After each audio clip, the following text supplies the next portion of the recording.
Preteens and Preteens, como estão vocês? Como é que está esse tempo novo aí, que está começando a ficar quente? Acabou as aulas finalmente, né? Mesmo não tendo aulas presenciais, eu sei que todos estavam tendo aulas online.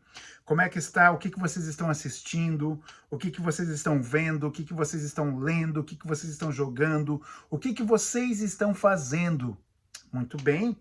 Eu falo isso porque é importante nós escolhermos muito bem aquilo que nós vemos, assistimos, lemos, jogamos, fazemos, porque isso pode determinar quem nós seremos. Tome muito cuidado com o que você alimenta a tua mente e o teu coração. E com quem você alimenta a tua mente e o teu coração. Muito bem, a aula de hoje é sobre dois personagens, né? Toda semana nós falamos sobre um e hoje nós estamos falando sobre dois. Na verdade, é um casal chamado Ananias e Safira. E antes de começar essa aula, eu quero fazer algumas perguntas para você. Pergunta número 1. Como você é quando ninguém está olhando? Pergunta número 2. Você já fez alguma resolução, alguma promessa, algum propósito que depois você não conseguiu cumprir? Geralmente isso acontece no final do ano, né? Na virada de um ano para o outro. A gente faz um monte de promessa, um monte de resolução para colocar em prática no próximo ano. Alguma vez você já fez alguma dessas e não conseguiu cumprir? Algum voto que não conseguiu cumprir? E a pergunta número 3. Você ajuda o seu próximo ou já ajudou o seu próximo? Alguém que está necessitado, alguém que está precisando? Se não estivesse ninguém olhando, você ajudaria do mesmo jeito?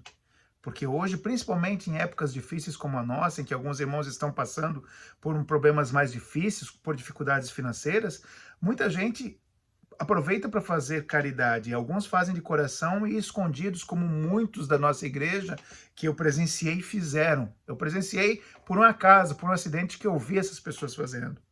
Outros fazem, mas precisam ter uma câmera filmando e o tempo todo mostrando que eles estão fazendo.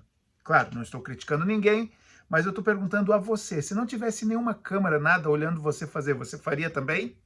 Bom, essas perguntas eu gostaria que você respondesse, porque elas têm muito a ver com a história de Ananias e Safira. É interessante que a Bíblia menciona algumas histórias lindas de pessoas que tiveram encontros maravilhosos com Deus, pessoas que tiveram comportamentos exemplares. Mas é maravilhoso saber que a Bíblia também mostra um monte de falhas para que nós possamos aprender. Algumas delas até para mostrar que grandes homens também falharam. Algumas delas também para nos ensinar e para desenvolver em nós o temor do Senhor. Não é ter medo do Senhor, é o temor do Senhor. Nós vamos falar um pouquinho sobre isso nessa aula aqui, ok? Muito bem, Ananias e Safira. Antes de contar a história do que eles fizeram, vamos analisar como era a igreja nos tempos de Ananias e Safira. Na verdade, a igreja estava nascendo, era o que nós chamamos de a igreja primitiva. Eram os primeiros passos do que era uma igreja. Jesus tinha morrido, seus discípulos tinham ficado, dando sequência ao que Jesus tinha ensinado, e estava nascendo ali a igreja. A igreja se unia como se fosse uma somente e um só coração. Vamos ver o que a Bíblia fala aqui no capítulo 4, versículo 32 de Atos. Fala o seguinte: da multidão dos que creram, uma era a mente e um o coração. Em outras palavras, o que a Bíblia está dizendo é que entre eles o problema de um era problema de todos. Se você estivesse naquela igreja, naquele tempo, e você apresentasse para a igreja um problema que você estivesse passando, todos iriam adotar esse problema como se fosse de todos, e todos iriam fazer alguma coisa, trabalhar de alguma forma para que esse problema fosse resolvido. Muito bem? Continuando, o versículo diz assim, ó, ninguém considerava unicamente sua coisa alguma que possuísse, mas compartilhavam tudo o que tinham. Esse era o panorama da igreja. Vamos ler um pouquinho mais na continuação, como é que era? No versículo 34 fala assim: não havia pessoas necessitadas entre elas, pois os que possuíam terras ou casas as vendiam, traziam o dinheiro da venda e os colocavam aos pés dos apóstolos, que o distribuíam segundo a necessidade de cada um. Que exemplo lindo, né? Já pensou se nós fizéssemos isso, se nós fôssemos assim hoje na nossa igreja? Se o irmão tivesse 2 terrenos e soubesse que algum deles está, se alguém na igreja estava necessitado, vendesse um e trouxesse para ajudar? Uau, eu acho que aqui na América muitos irmãos iriam ganhar boi, iriam ganhar chácara, iriam ganhar sítios, iriam ganhar casas, porque a gente vê, graças a Deus, muitos brasileiros prosperando e fazendo essas aquisições no Brasil. Mas era assim nos tempos do Novo Testamento, no tempo de Atos, no tempo do nascimento da igreja. Dentre essas pessoas que vendiam coisas, tinha um homem chamado José. Isso mesmo.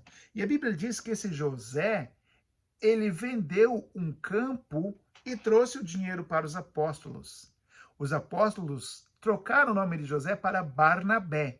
Barnabé significa encorajador. Provavelmente fizeram isso para que José fosse um exemplo para a igreja local.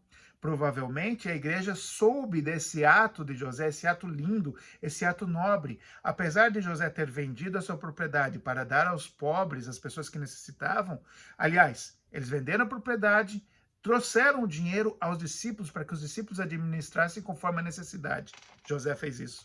Apesar do objetivo dele fazer isso fosse só ajudar os pobres, dele não buscar nada além disso, ele teve um reconhecimento da igreja. Tanto que os apóstolos o chamavam de encorajador. E a igreja conhecia, provavelmente a igreja conhecia o José e o seu coração tão generoso. Distribuir, vender um terreno, vender um campo, trazer o dinheiro para distribuir entre as pessoas necessitadas da igreja.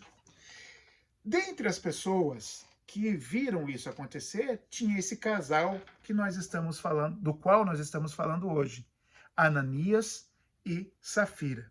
Muito bem, talvez impulsionados pelo desejo de ser reconhecidos também, eles também tinham uma propriedade. Foram lá e venderam essa propriedade. O grande problema aqui é que eles estavam com segundas intenções no seu coração. Deus não tinha mandado ninguém vender propriedade nenhuma. As pessoas faziam isso por espontânea vontade, faziam isso pelo amor de Deus que era gerado no coração de cada um. E Ananias e Safira, talvez vendo o que aconteceu com Barnabé, quiseram também ter esse reconhecimento. E ao vender a propriedade, declararam um determinado valor. Venderam a propriedade por um valor X e chegaram diante da igreja falando, nós também queremos doar, vendemos também uma propriedade, nós vendemos essa propriedade para ajudar os pobres. Só que o valor que a gente vendeu é o valor Y, ou seja, eles venderam a propriedade deles por um valor e disseram para os apóstolos que venderam por muito menos para poder ficar com uma parte do dinheiro para eles. Veja que Ananias, quando vai prestar contas da sua propriedade, lembrando que não tinha nenhuma obrigação de vendê-la, ninguém era obrigado, ninguém era constrangido a vender nada, mas quando Ananias vai prestar contas e vai dizer que quer doar o dinheiro da propriedade para Pedro, olha só o diálogo que se segue. Capítulo 5, versículo 3 de Atos, que fala o seguinte: Então perguntou Pedro, Ananias, como você permitiu que Satanás enchesse o seu coração, ao ponto de você mentir ao Espírito Santo e guardar para si uma parte do dinheiro que recebeu pela propriedade? Ela não lhe pertencia? E depois de vendida, o dinheiro não estava em seu poder? O que o levou a pensar em fazer tal coisa? Você não mentiu aos homens, mas sim a Deus. E, versículo 5 diz, ouvindo isso, Ananias caiu morto. O que acontece também, a história não acaba por aí, infelizmente. 3 horas depois, Safira, a esposa de Ananias, também aparece para receber o seu reconhecimento pela ação, pela caridade, pela boa ação que fez. E Pedro, nesse momento, já sabendo do valor que tinha sido vendido e o valor que ela tinha vindo declarar, pergunta a ela por quanto ela tinha vendido. E ela responde a mesma coisa, Vamos acompanhar o diálogo, capítulo 5 de Atos, versículo 7. Diz o seguinte: cerca de 3 horas mais tarde entrou sua mulher, a mulher de Ananias, sem saber o que havia acontecido. E Pedro lhe perguntou: diga-me, foi esse o preço que vocês conseguiram pela propriedade? E respondeu ela: sim, foi esse mesmo. Pedro lhe disse: por que vocês entraram em acordo para tentar o Espírito do Senhor? Veja, estão à porta os pés dos que sepultaram seu marido, e eles a levarão também. E naquele mesmo instante, ela caiu morta aos pés dele. Que história macabra e terrível, né? Uau! Mas veja que Ananias e Safira estavam buscando um reconhecimento próprio. Uma outra coisa que nós precisamos saber é que a igreja estava começando. A igreja era um reflexo do que deveria ser todas as igrejas. A igreja era um palco, era um exemplo. Tudo o que aconteceu na igreja de Atos, nós analisamos minuciosamente e como igreja nós tentamos copiar. Então tinha um significado muito grande tudo o que acontecia lá. Tudo na igreja de Atos eram lições pedagógicas para nós. Mas não para por aí. Nós devemos ter em mente que todo pecado consumado é resultado de um pensamento, de um desejo que não foi aniquilado a tempo. Então, quando você chega a cometer um pecado, o pecado já aconteceu há muito tempo. Sabe por quê? Lembra que Jesus falou que ao desejar uma mulher com o desejo de adultério, a pessoa já cometeu adultério no seu coração? Ou seja, todo pecado começa com um desejo. Quando a gente consuma, o pecado já aconteceu, porque você não cortou a tentação, não cortou o pecado a tempo. Então, o fato deles fazerem essa ação mostra quem eles eram, mostra o desejo do coração deles, de Ananias e Safira.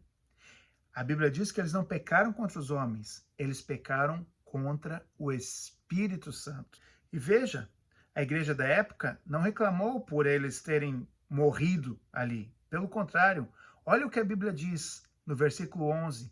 Um grande temor se apoderou sobre eles. Veja que foi pedagógico aquilo que aconteceu. Um grande temor se apoderou. Não significa que as pessoas ficaram com medo de Deus. A Bíblia diz que nós devemos temer a Deus. Que o temor a Deus é o começo, é o princípio, é onde começa a verdadeira sabedoria.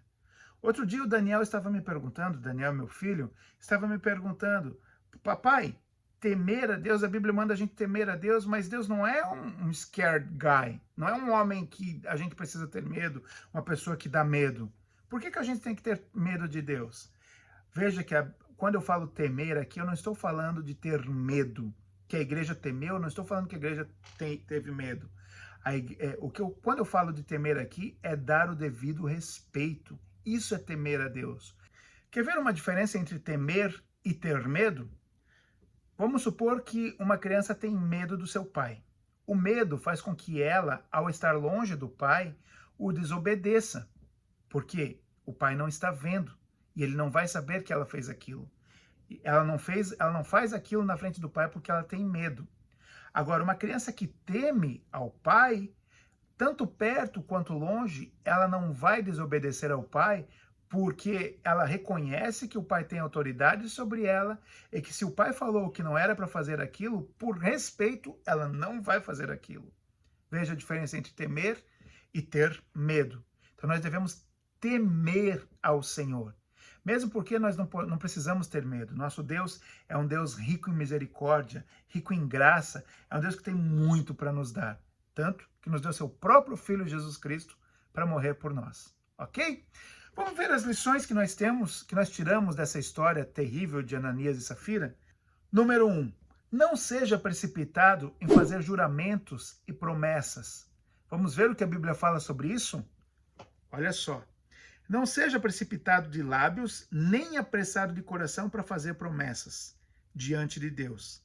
Deus está nos céus e você está na terra. Por isso, fale pouco. Eclesiastes 5:2. Então, cuidado quando você for fazer um juramento, uma promessa a Deus ou ao seu próximo. Porque é melhor que você não faça essa promessa do que você fizer e não cumprir. Olha o que a Bíblia fala a respeito disso. Eclesiastes, capítulo 5, versículo 4 e 5, diz assim: quando a Deus fizerem algum voto, não tardes em cumpri-lo, porque não se agrada de tolos. Olha o que a Bíblia chama aquele que faz uma promessa e não cumpre. Tolo. Continuando, o que você votar, paga-o. E aí, olha como ele termina. Melhor é que não votes do que votar e não cumprir. Lição número 1. Lição número 2. Não se esqueça que Deus é onipresente. Onipresente significa que Deus tem a faculdade de estar em todos os lugares ao mesmo tempo. A Bíblia fala em Provérbios capítulo 15, versículo 3, o seguinte: os olhos do Senhor estão em todo lugar, contemplando os maus e os bons. Eu não estou falando isso para você ter medo, como uma sentença para você dizendo: ai meu Deus, os olhos do Senhor estão em todo lugar, eu não vou fazer isso porque eu tenho medo dos olhos do Senhor. Não, pelo contrário. A Bíblia diz que ele está contemplando os maus e os bons em todo lugar. Então aproveite num lugar que você estiver, que ninguém mais está olhando e só os olhos do Senhor estão olhando, para fazer alguma coisa boa que só o Senhor vê, porque ele está contemplando os maus e os bons. Pense nisso.